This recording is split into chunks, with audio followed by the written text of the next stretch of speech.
Hey guys, what's going on? It's Karl here, back with day 7. It is the finale of the Ultimate Tech Gift Guide.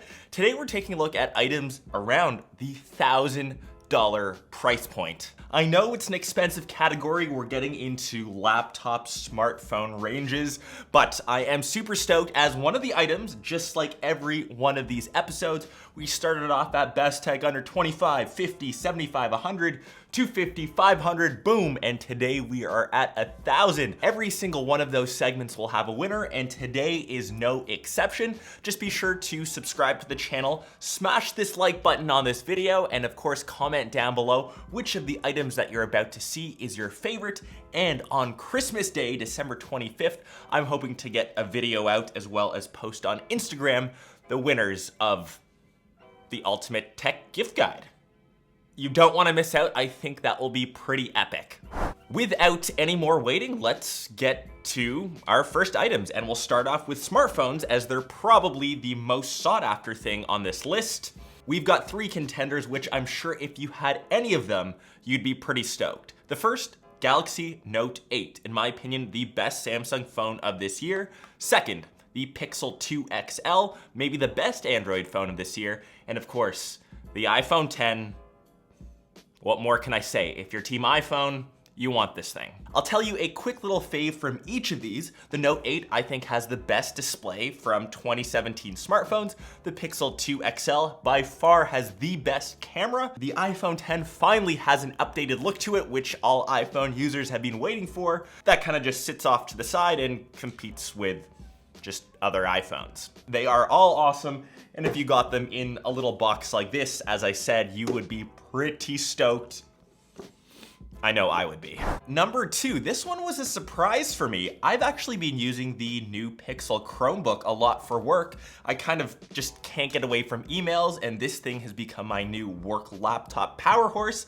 I know it's expensive for a Chromebook, but it is simple, it's elegant, it's minimal, and it just works for what it's intended for. So Chromebooks in general technically don't have their own operating system. They can run a bunch of different apps. So if you use it strictly for, say, surfing the net, watching YouTube content, word processing, emailing, Netflix, which is kind of what most students do and what I do for work.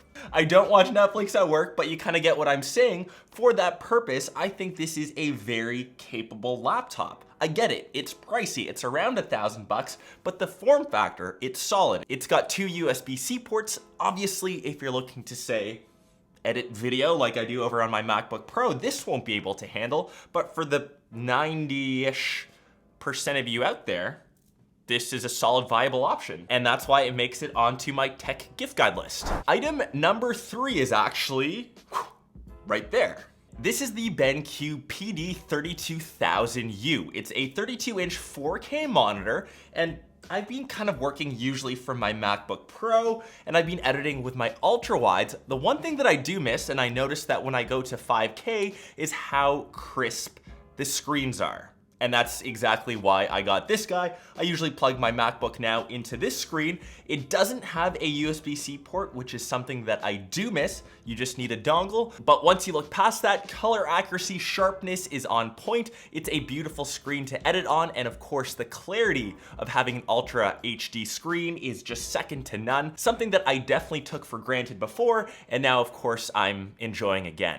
And the very last item on today's episode, around $1,000, is for all of you looking to create your own YouTube channel, or if you're just getting into photography, videography, it is the Sony a6300. And I get it, this camera is now almost 1.5 years, 2 years old, but it has dropped in price and it still is one of the best cameras that you can grab. It does record in 4K. It was the first A6000 camera to do that. The A6500, of course, is newer, but if you don't need 5-axis image stabilization, I think this is such a solid option. And for anyone that asks me for advice on what camera to grab if they're just getting into things, this is usually my go-to recommendation. I've got the 10 to 18 mil lens, which is the vlogger's dream. I know this one's also around $700, and for, say, an audio solution, I will leave some of my favorites. One that I'm currently using is the Sennheiser AVX This is a lavalier mic, which this guy actually attaches wirelessly. And of course, I might have a microphone clipped to my shirt,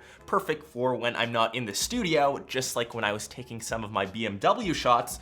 Expect me to use this guy when I'm, say, at CES this year.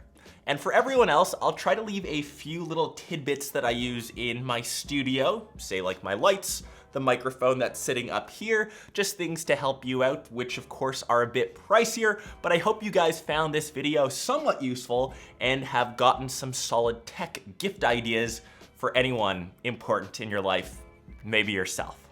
Okay, that will wrap up not only today's episode, but this was the finale of the tech gift guide. Just wanted to thank everyone that has watched every one of these episodes. I will try to leave them here. And of course, if you stayed around for the entire year, if you've been here for a couple years, or you're brand new to the channel, welcome.